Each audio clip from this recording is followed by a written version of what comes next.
Otago University's proctor is under siege for unlawfully entering a student flat and confiscating bongs, while the only resident at home was asleep upstairs. Dave Scott says to the best of his knowledge it was a one-off error of judgment. But other students have come forward claiming that's not the case.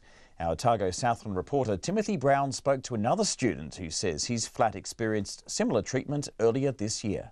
Back in probably May, we had the proctor come in through our back door and take 2 bongs from just like the kitchen table, or like the table, and we came back and were like, what the hell happened to them? Had no idea. And then probably a day later he called us into his office, and on the table they were just sitting there, and he just said, oh, I think it's in your best interest that I like destroy them. And so that was that. And then obviously it's come to light that he's done it to a lot more people than us, which is just totally unacceptable. Like, he's just breaking and entering. He's got no right. That's the claim from a group of Dunedin flatmates. Speaking to RNZ on the condition of anonymity, they say they felt wronged, but could not come forward with their story to the university or police. I think he should be held accountable for what he's done, because it's just unacceptable. Anyone home at the time that he did this? No one. No, so he was walking past and he noticed that the back door was open, and his idea was that he said that he was trying to close up the flat for us because he saw our back branch slider open.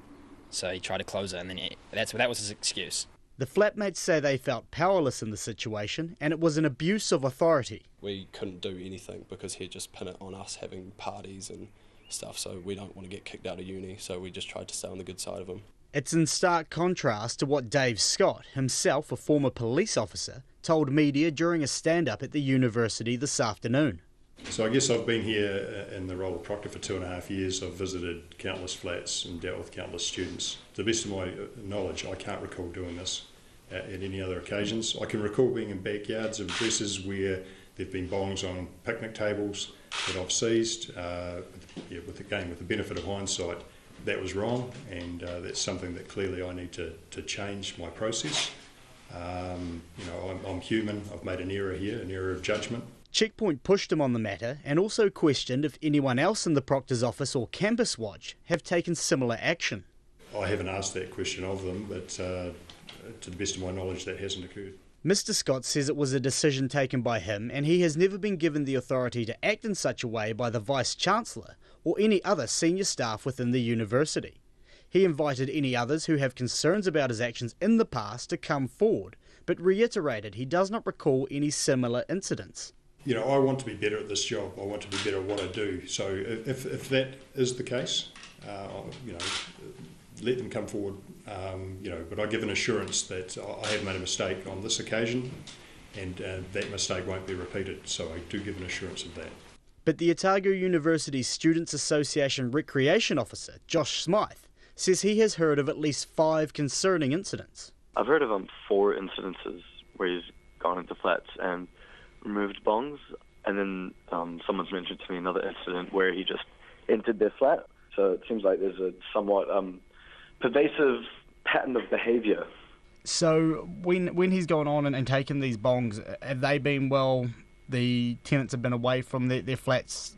Both of those situations, like in a couple of them, the residents were in the lounge, and in a couple of them there was no one home.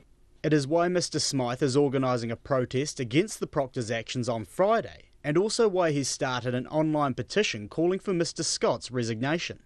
The petition has already garnered more than 1,000 signatures. Whakamana Cannabis Museum curator Abe Gray is taking a different approach and assessing the possibility of a private prosecution after being contacted by a wealthy cannabis reform supporter. It's understandable why the students would be intimidated to actually going to the police to report the burglary, but because he kind of successfully intimidated them and the university is standing behind him, it's been embarrassing in the media, but doesn't appear as though there's going to be any actual consequences. So this donor contacted me and said, I want to fund a legal fighting fund. Abe Gray says they are taking legal advice on how to proceed at present. The university's actions even drew the ire of their own staff.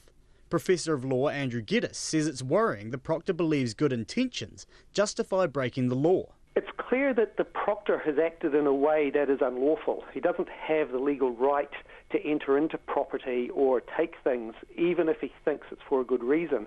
Yesterday, the university backed Mr Scott's actions, but today backed down from that, saying he understands they cannot be repeated, and the institution recognises the importance of respecting students' rights. In Dunedin, for Checkpoint, Timothy Brown. And we will have more on this story after 6 o'clock tonight, including comments made today by Dave Scott. Let us know what you think.